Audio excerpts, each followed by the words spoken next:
برای رنگ روغن احتیاج داریم به اصلی ترین چیزی که احتیاج داریم رنگ های روغنیه. مارکی که من استفاده میکنم مارک وینزوره و شماره های رنگ روغن و اسماشون رو داخل کانال تلگرامی میذارم، اونجا دنبال کنید. مارکی که من استفاده میکنم مارک وینزوره. خیلی از بچه ها وستا استفاده میکنن، منتها پیشنهادم اینه که اگه میخواید وصله تهیه کنید و میخواید یک باره بشه، بهتره که از مارک وینزور استفاده کنید. یک کم هزینهش زیادتره، اما برای شروع خیلی نتیجه کار بهتره. اما خب وستا هم جواب میده، اگه میخواید تمرینی باشه وستا هم جواب میده. همین شماره هایی که میگم تو وستا هم یکیه. خب یکی دیگه از ابزارهایی که استفاده میکنم بچه ها، اسم این لیکوینه، اورژینال لیکوین. عکسشو بازم تو کانال تلگرام میذارم. این کمک میکنه رنگ ها سریعتر خشک بشن و یه شفافیت خیلی خوب به رنگ هامون میده. حالا این نوش اورژینال لیکوین و اینم که کار شده است. از ابزارامون که استفاده میکنیم روغن برزکه. حتما توصیه‌ام اینه که حتما اینها رو مارک وینزور تهیه کنید. از ابزارهای دیگه‌مون قلمو و کاردکه. یکی از قلموهامون قلموی 5 سانتیه. خب برای محو کردن بیشتر کاربرد داره.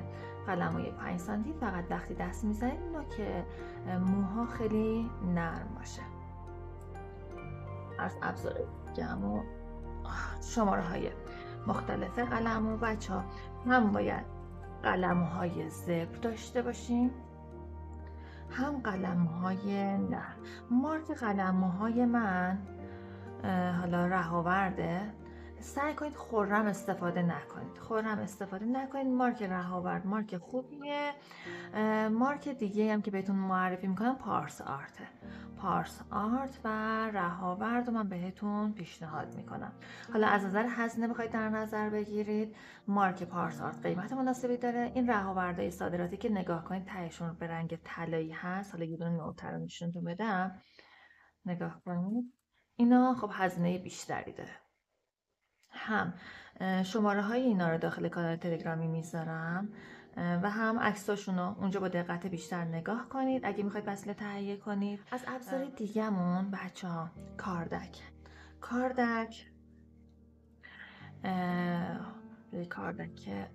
نوتر و بهتون نشون بدم. این کاردکمونه. مارکی هم که دارم استفاده میکنم وینزوره. ممکنه که این مارک رو تو ایران پیدا نکنید. حالا سعی کنید هزینه خیلی خوبی واسه یک کاردک انجام بدید، چون این حالت فنری بودن سر کاردک که برامون مهمه. وقتی که داریم رنگ و حرکت میدیم، هم میزنیم، این باید حالت فنری بودن داشته باشه. مارک من وینزوره. بهتره که حالا کاربردهای مختلف داره، به شکلهای مختلفی هست کاردک، اما کاربرد ترین کاردکمون اینه که سرش نگاه کنید حالت مثلثی شکل داره و به این صورت. از ابزارهای دیگه بچه ها، برای ترکیب رنگ ما احتیاج به پالت داریم. میتونه پالتتون به این شکل باشه، یا میتونید یک شیشه خیلی صاف و یک دستو داشته باشید روی اون رنگ رو ترکیب کنید. چون که ما تو خونه رنگ رو ترکیب میکنیم و نیاز به حمل و نقل نداریم، میشه تو خونه رو شیشه صاف بدون رنگ هم این کار رو انجام داد. اما خب این پالت میتونید هزینه کنید، پالت هم تهیه کنید. پالت پلاستیکی نگیرید. نگاه کنید برای من چوبه روش یه لایه، حالا چی هست من نمیدونم، روش یه لایه حالت پلاستیکی طور شده. رنگ رو ترکیب میکنم به خورد خود پالت هم نمیره. مارک مال من فکر کنم رهاورد صادراتیه این مارک. اما خب بازم خودتون پرسجو کنید از لوازم تحریریه، بهتون میگن چه ابزاری کدوم پالت بهترین کیفیت رو داره. برای رنگ روغن بچه ها، معمولا رنگ روغن به بومش معروفه. یعنی نقاشی ها روی بوم یه پارچه که روی چارچوب چوبی پیاده شده. اگه میخواید روی بوم نقاشی کنید، حتما بوماتون نگاه کنید بچه ها از کناره ها منگنه نخورده. ببینید از کنارها منگنه نخورده. ببینید که بوما میگن پشت منگنه خورد، یعنی از کنار یه فضای سفید هست، ما دیگه نیاز به قاب کردن نداریم، راحت میتونیم اطرافش هم رنگ کنیم و به همین صورت به دیوار اتاقمون بچسبونیم و کار کنیم. حالا اگه دوست داشته باشیم قابم بگیریم خب قابل قاب شدن هست، اما خب چون هزینه مضاعفه همینجوری هم میشه اطرافش کار رنگ کرد و به دیوار وصل کرد. این یکی از ابزارمون. پس اگه خواستید بوم تهیه کنید بهتره که حاشیه‌اش سفید باشه و پشت منگنه خور باشه. مارک معتبری که من خیلی استفاده میکنم پارس بومه. اینو برای اولین بار دارم تهیه میکنم، اسمش جهان بومه. حالا بعدا بهتون میگم این مارکم کیفیت خوبی داره یا نه، استفاده کنید یا نه. بچه‌ای هم که خارج هستن خودتون باید پرسجو کنید ببینید توی مارکای معتبر خارجی کدوم برند بهتره، چون این پارچه بوم خیلی مهمه. اگه اون زیرسازی پارچه به خوبی انجام نشده باشه رنگو به خوردش میره و از پشت تابلو میزنه بیرون و رنگ ها کیفیت خوب ندارن. هر چقدر رنگ میکنید دیگه نمیشه رنگو ترکیب کرد. پس پارچه بوم خیلی برام مهمه. خب برای کارهای که میخوایم ما روی مثلا کم هزینه باشه، کم فضا باشه، برای کارهای تمرینی بچه نگاه کنید، خب این فضای زیادی داره. اگه بخوایم یه کاری رو انجام بدیم و بخوایم فضای کمی بگیره بتونیم راحت تو همه جا نگهداریش کنیم، این دفتر رو نگاه کنید، بهش میگن اکریلیک اویل کالر، دفترهای مخصوص اکریلیک یا رنگ روغن. توی این دفترها میتونید نقاشی کنید. این مارک مال من نوشته لاین نوت. حالا باید کار کنم کیفیتشو بهتون بگم. نگاه کنید حالا از نزدیک اگه بافتشو ببینید میبینید که بافتی شبیه به پارچه بوم داره، تقریبا به سرفصل. من این تقریبا 20 تا برگ داره، به قیمت 300 تومان تهیه کردم، در حالی که همین یک دونه بوم یعنی یک بار نقاشی کردن رو من به تنهایی خریدم 80 تومان. اینا قیمتاش رو بهتون میگم که اگه خواستید تهیه کنید بدونید قیمت ها حدودا چقدر. اما خب این دفتر اقتصادیه و حالا میتونید توش نقاشی کنید و تمریناتتون توی همین دفتر باشه. حواستون باشه پس اسم دفترش اکریلیک یا اویل کالر روش می نویسه. بعضی روش می نویسه واتر کالر یعنی برای آب رنگ، اینایی که برای رنگ روغن روش می نویسه. دفترهای طراحی هم که کاملا مشخصه. پس حواستون به این نوشته روی دفتر باشه.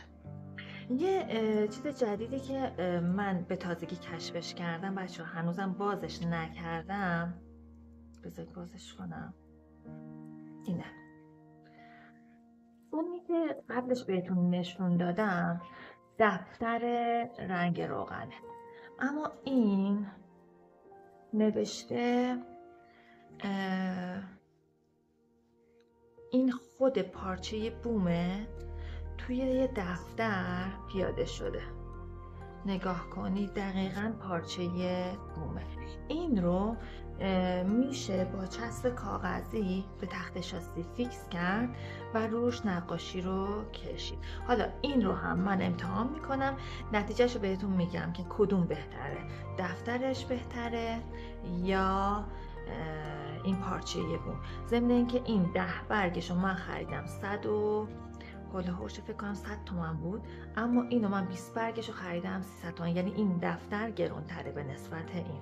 ضمن اینکه خب این پارچه است رو تخت شاستی فیکس میشه، اما این دفتره. حالا من نتیجه هاشو بهتون میگم که کار رو کدوم بهتره. دیگه از ابزاری که استفاده میکنیم تربانتینه. بچه تربانتین کمک میکنه برای لایه های زیری رنگ سریع خشک بشه. یه ابزار دیگه که بهتون نشون دادم بچه اونم گفتم که کمک میکنه رنگ سریعتر خشک بشه، اون این بود، لیکوین اورژینال بود.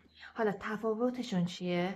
لیکوین اورژینال برای لایه های رویه کار خیلی کاربرد داره و هم گرونتره هم کیفیت رنگ رو بالا میبره، اما این برای لایه های زیره و کمکی نمیکنه کار درخشان بشه، اما این کمک میکنه کار درخشان بشه و کیفیت کار رو میبره بالا. بهتره که این تربانتین رو هم مارک وینزور داشته باشید، اما من چون وینزور پیدا نکردم مارک بستا رو تهیه کردم، چون برای لایه‌های زیری هم هست.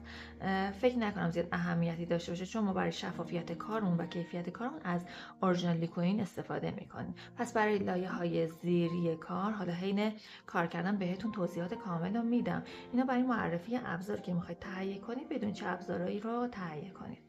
خب این از این تربانتین. چسب کاغذی هم که گفتم، همین. فقط بین این سه تا موردی که گفتم بهتره برای شروع دفتر بگیرید که تمرینتونه و این هم فضاگیر نباشه، چون بعدش نگهداری بوم‌های متعدد کلافتون میکنه. بهتره یه دفتر فعلا بگیرید، چون این دفترها حساب خودشون پس دادن، اما اینو من تا حالا کار نکردم. گفتم نتیجهش بهتون میگم، تو کانال تلگرامی میذارم، آدرس کانالم که زیر همین فیلم گذاشتم، میتونید برید تو دیسکریپشن و بردارید داخل کانال تلگرامی عضو باشید. حالا بریم شروع کنیم به یادگیری و آموزش ها با تکنیک رنگ روغن. اگر از این فیلم خوشتون اومد حتما لایک کنید، سوالاتتون رو برام کامنت بذارید و اگه از موضوع رنگ روغن هم خوشتون میاد حتما من سابسکرایب کنید، چون قراره که قشنگ رنگ روغن رو براتون باز کنم و دوره رنگ روغن اون قراره خیلی خفن باشه. بزن نمی کنم، فیلم بعدی رو میتونید نگاه کنید با من.